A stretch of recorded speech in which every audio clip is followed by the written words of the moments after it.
इश्क में पागलपन की कहानियां यूं तो आपने बहुत सी सुनी होंगी, लेकिन आज हम आपको ऐसी कहानी के बारे में बताने जा रहे हैं जिसे सुनकर आपका मन विचलित हो सकता है। आप यह सोचने के लिए मजबूर हो जाएंगे कि ये सच में प्यार था या कुछ और ही था। तो चलिए आइए जानते हैं इस कहानी के बारे में। नमस्कार दोस्तों, मेरा नाम है संदीप और आप देख रहे हैं क्राइम स्टोरी। कहानी है डॉक्टर कॉल टेंजलर की, जिनका जन्म 8 फरवरी 1877 को जर्मनी के ड्रेसडेन में हुआ। वहां उन्होंने मेडिकल की पढ़ाई की।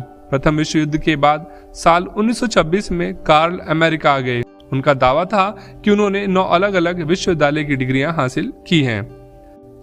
साथ ही कॉल कहा करते थे कि वह एक महल में पले बड़े हैं। वह खुद को काफी बुद्धिमान बताते थे, लेकिन बाद में जब उनकी सच्चाई लोगों के सामने आई तो हर कोई हैरान रह गया। दरअसल उन्होंने किया ही कुछ ऐसा था। आखिर कॉल ने ऐसा क्या किया कि पूरी दुनिया उन्हें जानने लगी।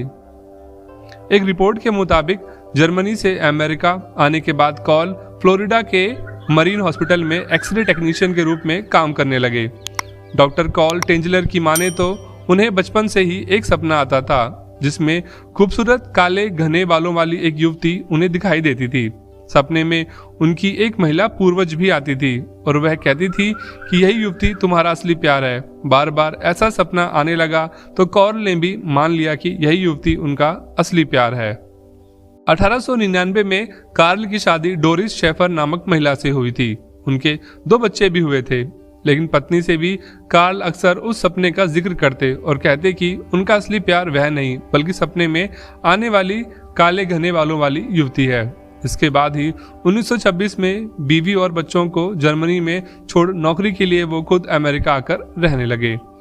समय बीता और 22 अप्रैल 1930 के दिन जब वो हॉस्पिटल में थे तो उनके पास मारिया एलेना हेलेन नामक मरीज टीबी का इलाज करवाने पहुंची। एलेना को देखकर मानो डॉक्टर कार्ल के होश ही उड़ गए, क्योंकि उसकी शक्ल हूबहू वैसी ही थी जो लड़की अक्सर डॉक्टर के सपने में आती थी। एलेना को देखते ही डॉक्टर को उससे पहली नजर में प्यार हो गया। डॉक्टर कार्ल टेंजलर ने एलेना का इलाज शुरू किया। इलाज के लिए एलेना अक्सर अस्पताल आने लगी। इस दौरान एक दिन डॉक्टर कार्ल ने उसे अपने सपने में आने वाली लड़की के बारे में भी बता दिया। तब एलेना ने उन्हें बताया कि वह पहले से ही शादीशुदा है, लेकिन शादी के बाद जब उसका मिसगैरेज हो गया तो उसका पति उसे छोड़कर चला गया। तब से वह अपने माता पिता के साथ ही रह रही है। वैसे भी 1909 में जन्मी एलेना डॉक्टर कार्ल से 32 साल छोटी थी। उम्र का इतना गैप होने के बावजूद कार्ल उससे प्यार करने लगे थे। वह उसे मन ही मन में अपनी पत्नी भी मानने लगे।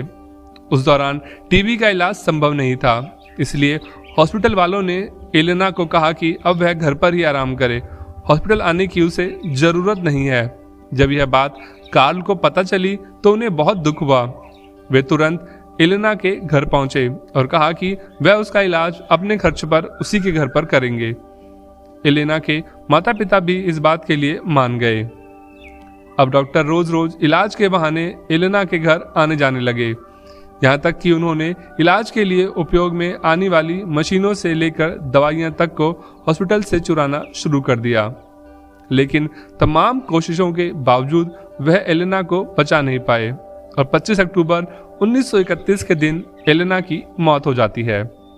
एलेना की मौत से कार्ल को इतना बड़ा झटका लगा कि वे अपना होश ही खो बैठे।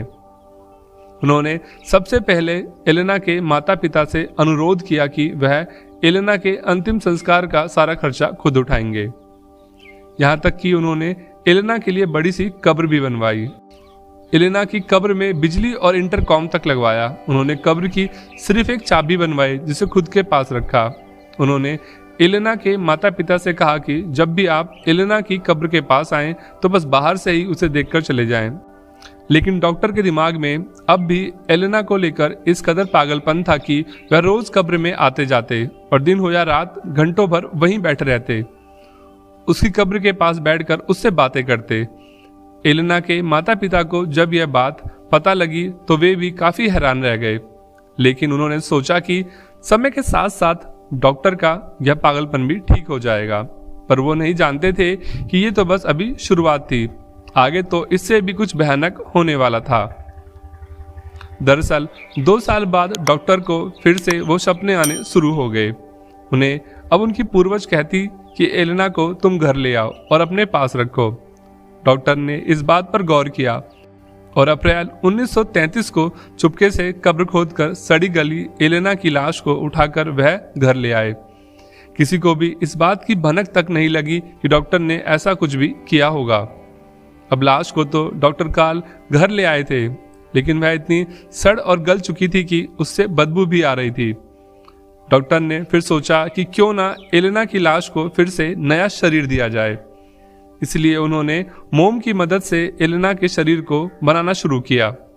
प्लास्टिक ऑफ पेरिस की मदद से उसके चेहरे को बनाया, आंखों पर 2 कांच के गोले लगा दिए, सिर पर नकली बाल लगाए।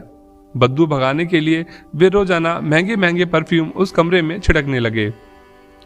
रोज डॉक्टर कार्ल घंटों घंटों उस लाश से बात करते, उसके सामने नाचते गाते, उसे अपने साथ सुलाते। वह उसे अपनी दुल्हन मानते थे। ऐसे ही 7 साल बीत गए, लेकिन 7 साल बाद एलेना की बहन ने गौर किया कि अब डॉक्टर कार्ल एलेना की कब्र में आते ही नहीं है। उसे ना जाने क्यों डॉक्टर पर शक हुआ, तो वो एक दिन अचानक उनसे मिलने उनके घर आ पहुंची। लेकिन यहाँ का मंजर देख वह दंग रह गई। उसने देखा कि डॉक्टर कार्ल ने अपने घर में एक लाश रखी हुई है और वह उससे बातें कर रहे हैं। उसने तुरंत पुलिस को इसकी सूचना दी। मौके पर पहुंची पुलिस ने डॉक्टर से जब इसे लेकर सवाल किए तो उनके भी होश उड़ गए। पता चला कि यह लाश एलेना की ही है और वह इसके साथ पिछले 7 सालों से रह रहे हैं। पुलिस ने तुरंत डॉक्टर कार्ल को गिरफ्तार कर लिया। वहीं लाश का जब पोस्टमार्टम करवाया गया तो शव के अंदर योनि के आकार की एक पेपर ट्यूब मिली, जिसके बाद यह दावा किया गया कि डॉक्टर कार्ल एलेना के शव के साथ न सिर्फ सोते थे, बल्कि उसके मृत शरीर से वह फिजिकल रिलेशन भी बनाते थे। पुलिस ने जब उन्हें कोर्ट में पेश किया तो डॉक्टर कार्ल को इसके लिए कोई भी सजा नहीं हुई, क्योंकि उस समय इस तरह के अपराध के लिए किसी भी तरह की सजा का कोई प्रावधान ही नहीं था। किसी ने सपने में भी नहीं सोचा था कि कोई शख्स ऐसी भी हरकत कर सकता है। इसके बाद एलेना के शव को उनके परिजनों ने एक ऐसी जगह दफना दिया जिसके बारे में डॉक्टर कार्ल को नहीं बताया गया। उन्होंने ऐसा इसलिए किया ताकि दोबारा डॉक्टर कार्ल ऐसा कुछ न करें। फिर भी डॉक्टर कार्ल मरते दम तक एलेना की कब्र को ढूंढते रहे। फिर 3 जुलाई 1952 के दिन डॉक्टर कार्ल की भी मौत हो गई। तो दोस्तों, ये थी आज की कहानी। आपको हमारी ये मेहनत कैसी लगी प्लीज़ कमेंट करके ज़रूर बताएं। और अगर आप हमारे चैनल पर नए हैं तो प्लीज़ हमारे चैनल को सब्सक्राइब करें और बेल आइकन को प्रेस करें।